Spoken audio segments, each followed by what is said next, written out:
Hello everyone, welcome back to my YouTube channel. आज का जो हमारा टॉपिक होने वाला है उसमें हम एंटी रेट्रोवायरल ड्रग के बारे में जानेंगे कि एंटी रेट्रोवायरल ड्रग क्या होता है। साथ में हम उसके classification, mechanism of action, dose और साइड इफेक्ट को भी देखेंगे। तो ये वीडियो आपके एग्जाम के पॉइंट ऑफ व्यू से काफ़ी ज़्यादा इंपॉर्टेंट है, तो वीडियो को अंत तक जरूर देखिएगा। तो चलिए वीडियो को स्टार्ट करते हैं।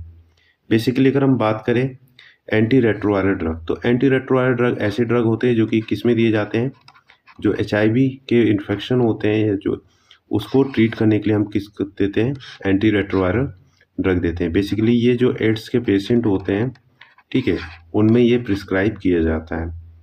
वहीं अगर हम बात करें इसके क्लासिफिकेशन की, तो जो एंटी रेट्रोवायरल ड्रग होता है उसको 6 तरह से क्लासीफाई किया गया है। तो अगर हम बात करें जो 6 क्लासिफिकेशन है कौन कौन से हैं, तो पहला जो हमारा क्लासिफिकेशन है ये आता है हमारा एंट्री इन्विटर। कहीं ना कहीं ये क्या कर रहा है, जो वायरस होता है एचआईवी का वायरस, उसकी एंट्री को क्या करेगा, ये इन्विट कर देगा, इसीलिए इसको बोलते हैं एंट्री इन्विटर। तो इसमें कौन से ड्रग आते हैं, इसमें बेसिकली 2 क्लास आते हैं। हमारे सब क्लास की बात करें तो इसमें एक आता है हमारा CCR5 एंटागोनिस्ट और दूसरा आता है हमारा फ्यूजन इन्विटर।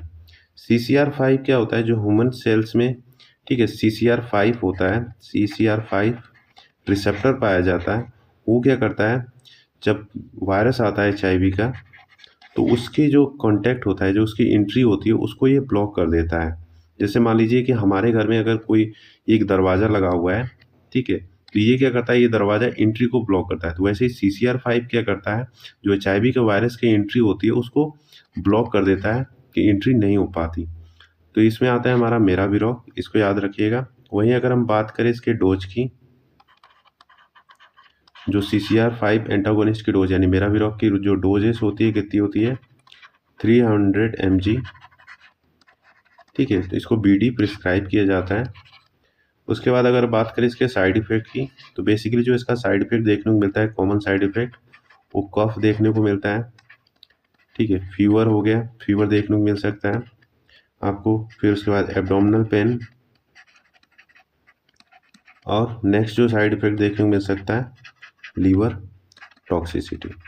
तो ये बेसिकली थे इसके साइड इफ़ेक्ट जो कि मीराविराग में देखने को मिल सकता है। वहीं अगर हम बात करें फ्यूजन इन्विटर यानी एम्फीविरटाइड की, तो एम्फीविरटाइड यानी कि ये क्या कर रहा है, फ्यूजन इन्विटर यानी कि जो एचआईवी का वायरस है, जो सेल मेम्ब्रेन पाई जाती है, ठीक है, ह्यूमन सेल मेम्ब्रेन, तो वहाँ पे जो एंट्री होता है एचआईवी का, उसको ये क्या करता है, प्रिवेंट कराता है, ठीक है। तो सेल मेम्ब्रेन में अगर एचआईवी का फ्यूजन, जो वायरस होता है उसका फ्यूजन ही नहीं हो पाएगा, तो कहीं ना कहीं ये हमारी बॉडी में इंटर नहीं कर पाएगा। तो उसके लिए हम देते हैं एम्फिविर, ये याद रखिएगा। इसके बाद इसके डोजेस की बात करें तो इसका जो डोज होता है वो होता है हमारा 90 mg, ठीक है। इसको किस फॉर्म में देते हैं, इंजेक्शन फॉर्म में देते हैं, और कहाँ पर लगाते हैं, SC। तो ठीक है, सबक्यूटेनियस इसको लगाते हैं और BD प्रिस्क्राइब किया जाता है। ये भी याद रखिएगा, ठीक है। 90 mg SC यानी सबक्यूटेनियस, और इसको कितने देते हैं, BD देते हैं। वहीं अगर हम बात करें इसके साइड इफेक्ट की, तो जो बेसिकली इसका साइड इफेक्ट देखने को मिल सकता है, जो इंजेक्शन साइड होता है, ठीक है, वहाँ पे पेन देखने को मिल सकता है, इंजेक्शन साइड पेन देखने को मिल सकता है। दूसरा जो इसमें देखने को मिल सकता है, नोजिया, और जो थर्ड देखने को मिल सकता है साइड इफेक्ट, फैटिक देखने को मिल सकता है। अब बात करें नेक्स्ट क्लासिफिकेशन की, तो नेक्स्ट क्लासिफिकेशन में आता है हमारा NRTIS। तो NRTIS क्या होता है, अगर हमारे बॉडी में जो HIV वायरस अगर एंट्री कर गया है, ठीक है, तो हम देते हैं NRTIS। तो NRTIS क्या होता है, वहाँ पे रिप्लिकेशन को रोकता है हमारे HIV वायरस को। तो जो इसका फुल फॉर्म होता है वो होता है हमारा न्यूक्लियोसाइड रिवर्स ट्रांसक्रिप्टेज इन्विटर।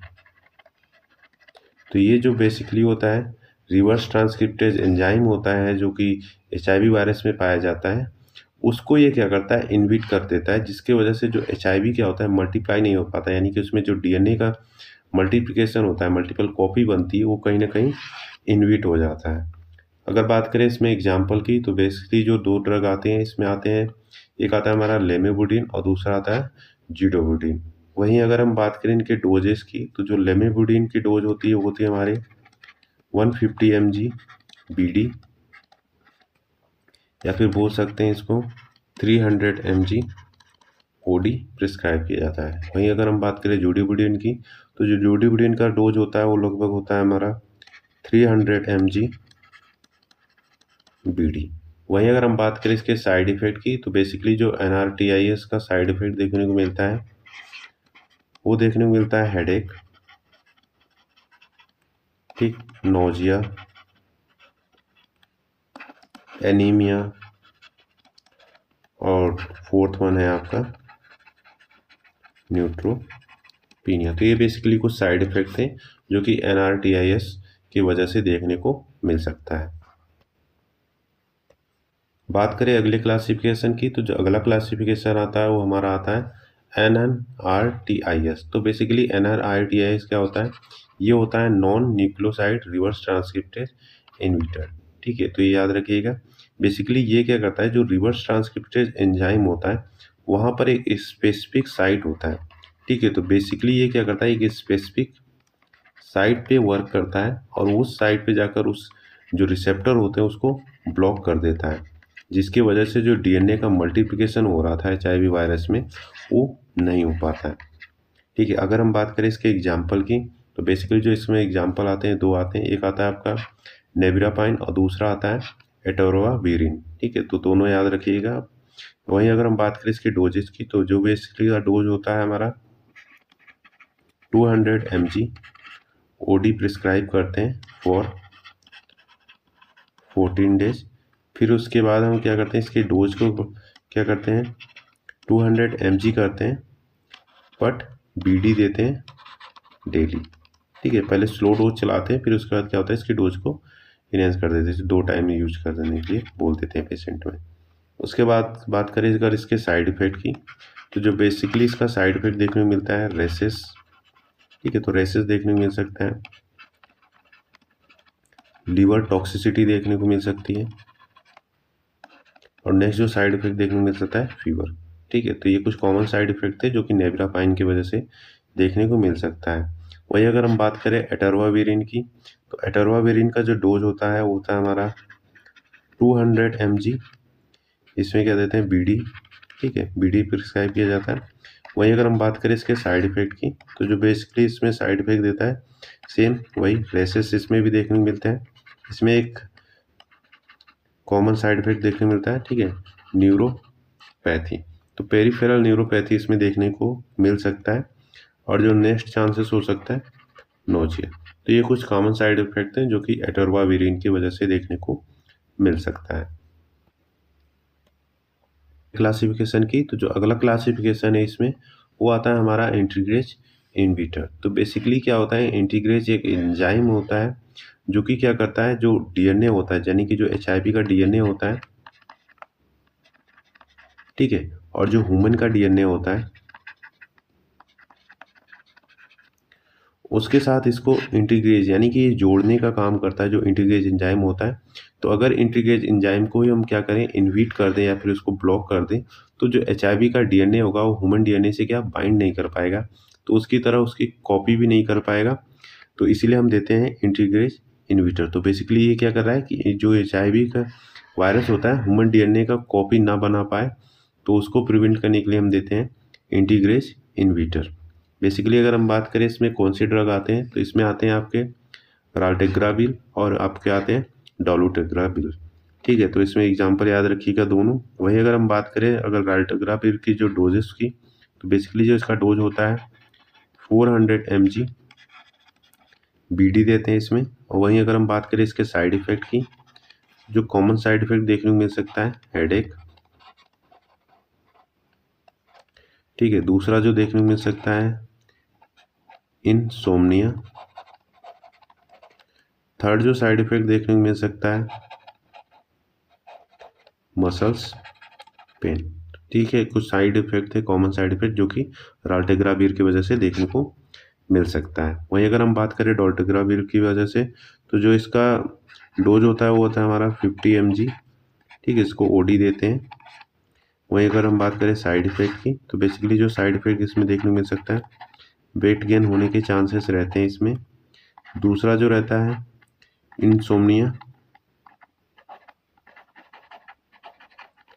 ठीक है। और थर्ड जो साइड इफेक्ट देखने को मिल सकता है हेडेक। तो बेसिकली जो हमारा एंटीगेज इन्वेटर होता है उसमें कॉमन साइड इफेक्ट देखने को मिलता है दोनों में, चाहे अगर राल्टिग्राविर की बात की जाए चाहे डाल्टोग्राविर की। तो ये बेसिकली थे इसके कुछ कॉमन साइड इफेक्ट की। तो जिसका नेक्स्ट क्लासिफिकेशन आता है उसमें आता है हमारा प्रोटीएज इन्विटर। बेसिकली प्रोटीएज क्या होता है कि एक एंजाइम होता है एचआईवी वायरस में जो पाया जाता है, उसको ग्रोथ कराने में हेल्प करता है। तो अगर उसी को इन्विट कर देंगे तो जो एचआईवी का वायरस होगा उसका ग्रोथ नहीं हो पाएगा, ठीक है। तो उसके लिए हम देते हैं प्रोटीएज इन्विटर। अब बात करेंगे इसमें कौन से एग्जाम्पल आते हैं या ड्रग आते हैं, तो हम इसमें देते हैं, ठीक है, रोटाइनावीर, लोपिनावीर और हमारा डारूनावीर। तो तीनों आप ड्रग याद रखिएगा, अगर दो भी याद है तो भी वेल है, अच्छी बात है। अगर आप तीनों याद कर पा रहे हैं तो और अच्छी बात है इसमें। वहीं अगर हम बात करें इसके डोजेस की, जो रोटाइनावीर के डोजेस होती है वो होता है हमारा 100 mg से 200 mg, ठीक है, पर डे देते हैं, ठीक है। वहीं अगर हम बात करें इसके साइड इफेक्ट की, तो जो मोस्ट कॉमन साइड इफेक्ट देखने को मिल सकता है डायरिया। और दूसरा जो आप बात करें, आपको टेस्ट चेंज देखने को मिल सकता है। थर्ड जो इसका साइड इफेक्ट देखने को मिल सकता है हाई कोलेस्ट्रॉल। तो जब भी इसको प्रिस्क्राइब किया जाता है तो उसमें हम बोलते हैं जो हाई लिपिड वगैरह होते हैं या फिर हाई कोलेस्ट्रॉल डाइट होते हैं उसको अवॉइड करें। वहीं अगर हम बात करें लोपिनावीर की, तो जो लोपिनावीर का जो डोज होता है लगभग, या फिर इसको कम्बाइनेशन में भी कई बार प्रिस्क्राइब किया जाता है या फिर सिंगल डोज भी देते हैं। तो इसमें आता है आपका 400 mg BD, ठीक है। वहीं अगर हम बात करेंगे इसका साइड इफेक्ट की, तो जो बेसिकली इसका साइड इफेक्ट देखने को मिलता है जीआई अपसेट, ठीक है, जीआई अपसेट देखने को मिल सकता है। नेक्स्ट जो साइड इफेक्ट देखने को मिल सकता है फैटिग, ठीक है, तो इसको याद रखिएगा। वहीं अगर हम बात करें डोरूनावीर की, तो जो डोरूनावीर का डोज होता है 800 mg, प्लस इसको कम्बाइनेशन में भी देते हैं। तो अगर हम रोटिनावीर की बात करें तो इसको किसके साथ, रोटानावीर के साथ कम्बाइनेशन में देते हैं, ठीक है, पर डे। वहीं अगर हम बात करें इसके साइड इफेक्ट की, तो जो बेसिकली डारूनावीर का साइड इफेक्ट देखने को मिलता है उसमें हमें रेसेस देखने को मिल सकते हैं, लीवर प्रॉब्लम देखने को मिल सकता है और डायरिया देखने को मिल सकता है। तो ये थे बेसिकली कुछ साइड इफेक्ट जो कि डारूनावीर की वजह से देखने को मिल सकता है। अब बढ़ते हैं अपने लास्ट क्लासिफिकेशन की तरफ। तो जो लास्ट क्लासिफिकेशन है इसमें वो होता है हमारा पोस्ट अटैचमेंट इन्विटर, यानी कि अटैचमेंट हो गया है हमारे ह्यूमन बॉडी सेल्स से, उसके बाद हम क्या करेंगे, उसको इन्विट करने के लिए हम क्या करेंगे, जो ड्रग देंगे वो होता है हमारा पोस्ट अटैचमेंट इन्विटर। तो इसमें कौन से ड्रग आते हैं, इसमें आता है हमारा इबालीजुमाब। तो याद रखिएगा इबालीजुमाब आता है, जो कि हम आईवी इन्फ्यूजन के द्वारा इसको पेशेंट में देते हैं। बेसिकली अगर हम बात करें इसके डोजेस की, तो इसका जो डोज होता है 2000 mg, ठीक है, लोडिंग डोज होता है इसका, यानी कि लगभग बात करें 800 mg एवरी 2 वीक पेशेंट को प्रिस्क्राइब किया जाता है। वहीं अगर हम बात करें इसके साइड इफेक्ट की, जो इसका साइड इफेक्ट देखने को मिलता है रेसेस, नोजिया और डायरिया देखने को मिल सकता है। तो ये बेसिकली कुछ थे इसके साइड इफेक्ट जो कि इबालीजुमाब की वजह से देखने को मिल सकता है। तो ये था हमारा क्लासिफिकेशन एंटी रेट्रोवायरल ड्रग, कि एंटी रेट्रोवायरल ड्रग क्या होता है, उसका क्लासिफिकेशन भी हम लोगों ने देख लिया, उसको 6 तरह से क्लासीफाई किया गया है। तो जब भी एग्जाम में आएगा तो सबसे पहले हम बताएंगे, डिफाइन करेंगे कि एंटी रेट्रोवायरल ड्रग क्या होता है, उसके बाद हम बढ़ेंगे इसके क्लासिफिकेशन के तरफ। तो इसके जो 6 क्लासिफिकेशन यहाँ पे दिए गए, इन सभी क्लासिफिकेशन को आप मेंशन करेंगे और अगर आप क्या करेंगे, वन बाय वन करके जो इनका मैकेनिज्म ऑफ एक्शन अगर 5 मार्क्स में आ रहा है तो शॉर्ट में इनका मैकेनिज्म ऑफ एक्शन और आप उसको एग्जाम्पल भी लिखेंगे, उसमें 1 या 2 एग्जाम्पल आपको मेंशन करना रहेगा। तो ये था हमारा complete classification anti retroviral drug. अगर आपको वीडियो हेल्पफुल रहा हो तो प्लीज़ वीडियो को लाइक करें, शेयर करें और चैनल को सब्सक्राइब करना ना भूलें। साथ में ही हम आपको बता दें कि टेलीग्राम चैनल पे, ठीक है, जो हमारा टेलीग्राम चैनल है वहाँ पे जो फार्माकोलॉजी के, ठीक है, नोट्स काफ़ी डले हुए हैं, शॉर्ट नोट्स भी डले हुए हैं, लॉन्ग नोट्स भी डले हुए हैं। तो आपको जो भी अच्छा लगे वहाँ पे आप जाकर डाउनलोड कर सकते हैं। टेलीग्राम का लिंक आपको बायो में भी मिल जाएगा और मैं डिस्क्रिप्शन बॉक्स में भी डाल दूँगा, तो वहाँ से भी आप उसको ज्वाइन कर सकते हैं।